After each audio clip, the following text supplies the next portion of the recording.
They're going to give you places to take a breath. Shakespeare and a lot of writers that are very verbose give you lines where you have to take on one breath something and take it up on a whole one breath up to the top and still from the diaphragm and then come back down on that same thing and then back up again and then maybe fade it out slowly on one breath. But that just happens, right? I'm just trying to be real and natural. Bullshit. And bullshit. It happens because you know that a line is music. That vocally, when you say a line, it's been written by somebody who selected those words very carefully for the sound. They are asking you to be believable, but equally important, they want those speeches to sound really beautiful, without being pretentious. And so one of the problems we have is a lot of us think it's pretentious to sound like we have beautiful things to say. We're a country of pretend, you know, we like to be real, baby, real, baby, real, baby. But the point is that there are great writers who write that are not real, baby, real, yeah, cool, baby, cool. They demand that the poetry of a line come out. That takes work every day to be able to appreciate that a single speech has a beginning, a middle, and an end, rather than just on one level. Because I want to be real, that's all it is. What else you got? Real? Good. What else? What else you got? Shaw wrote for sopranos, altos, basses,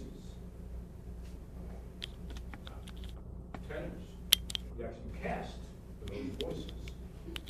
We don't have to be Shaw, but Tennessee Williams writes music. Chekhov writes music, his poetry in Chekhov. Shakespeare writes music. David Mamet writes music. And our job is to look at a text, each individual text, and see the individual music that's in that text. It's always a little different than another text. That's what we get paid for, to find the music in that text. It's not just me doing it. It's not just Roger. It's me coming to that text. What am I bringing to the, what's the music of that? How do I do it? Let's get the consonants going, the ends of words. Don't lose the diaphragm. Breathe in.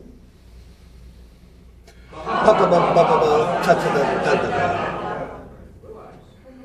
It's not the army. You know, this is not October Nazi shit. This is, you know, I had a teacher at Yale Drama School who was wonderful, but she was a Nazi. And she made us all text.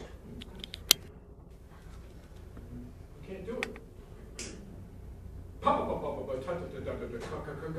Breathe in.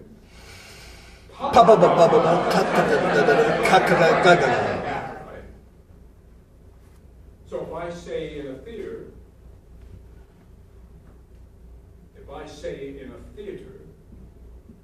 that's not real. But out there, it's going to sound like, if I say in a theater. But if I set it up here, if I say up on this stage, if I say in a theater, out there it's going to sound like this. If I say in a theater. So I can't just be real. I have to heighten everything. What's the big deal? If I'm in front of a camera, all I have to do is not do that. That's all. It's not a big deal. I don't have to take a film class to learn how to do that. I have to learn how to be clear first. Then when I'm in front of the camera, I just drop it. But I still have to be clear. Don't tell a lot of actors like Al Pacino, because he's doing a film, to start acting like this. You see? Because he knows the power of words in film and language, and he's not going to be a little small just because he's on camera. Hoo-ah! Hoo-ah! He's big. Most of the roles he does on film, you know, not all of it, but most of it, huge choices he makes in front of the camera, even on close-ups. Okay, so much for film acting as this incredible thing that has to be learned by itself. Yes, it's special. Yes, I love doing it as a film actor, as a director.